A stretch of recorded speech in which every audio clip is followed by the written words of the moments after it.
Venice, one of the most visited cities in northern Italy. Even if you've been there, you probably missed out on a hidden gem located close by. If you haven't been there yet, or you plan on going back, I'm gonna let you in on this little can't-miss side trip.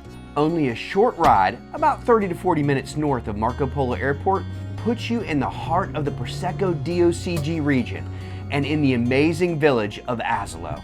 Throughout the centuries, Asolo's climate and beautiful landscapes have drawn the attention of many powerful families that built guest houses here to escape the heat and crowds of coastal Venice. Kinda like you're going to do. The Venetians, the Austrian Empire, and even Napoleon all had their time and influences here, adding to the historical and cultural diversity. Although there are so many interesting experiences waiting here, the hospitality, the food, and the wine are enough to divert your stay from Venice to Asolo for at least a few days. You'll thank me, and your soul will thank you for this truly local experience. Prepare for, as the locals call it, asolare, receiving a breath of fresh air that is Asolo. When planning your escape from Venice to Asolo, I recommend having a good home base to launch your excursions from. Tenuta de Asolo, Progress Country and Winehouse, is the perfect place. Ridiculous hospitality, great breakfast every morning, and they have vineyards and wine on site. It's also a great central location for your other excursions. Close by is Villa Freya, by appointment only, owned by the British writer and traveler Freya Stark. It's worth taking the tour to hear about her amazing history and then walk through the beautiful gardens and capture a wonderful view of the famous fortress Isola La Rocca. A short walk down to the cobblestone streets and you'll be in the heart of Asolo.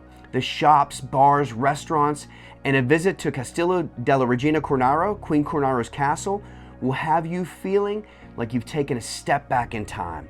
It's worth spending an afternoon in the village of Asolo and savor what 19th century Italian poet Giosuè Carducci called the City of 100 Horizons.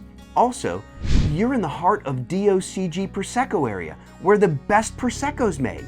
So take advantage of the wines, sparkling, petillant, and still wines. Now the red wines were a great surprise discovery that many outside the region will never experience.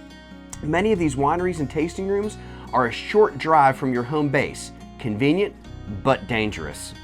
You're welcome, and I'm sorry. While in Asolo, a pro tip: when tasting through your flights of Prosecco, I recommend sampling from driest to sweetest or lowest to highest in residual sugar. Much easier on the palate. You can begin your journey by going to the beautiful wine tasting room in the basement of Progress Country and Winehouse. Then, head to Giusti Winery and experience the Long Charmat Prosecco, aged on the expired least for an extended time, complex, nervy, and interesting. Honestly, these changed my view of what Prosecco was and what Prosecco can be. The wines made from the indigenous red grape, Recantina, are also not to be missed. Grab a few bottles while you're there because it rarely gets exported across the pond. Then, on to Gasparini, the Venegatsu designation. Their traditional method sparkling, like a champagne, from the Glera grape is unbelievable. Asolo, Colli Trevigiani, Capodistato, it's a Bordeaux-style blend of Cabernet Sauvignon, Merlot, and Cabernet Franc. It was restrained and sexy, a definite buy.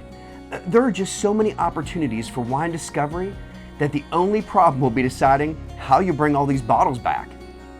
If you enjoyed our series on Asolo, follow us, The Bottle Talk, as we explore wineries, distilleries, regions, producers, and more.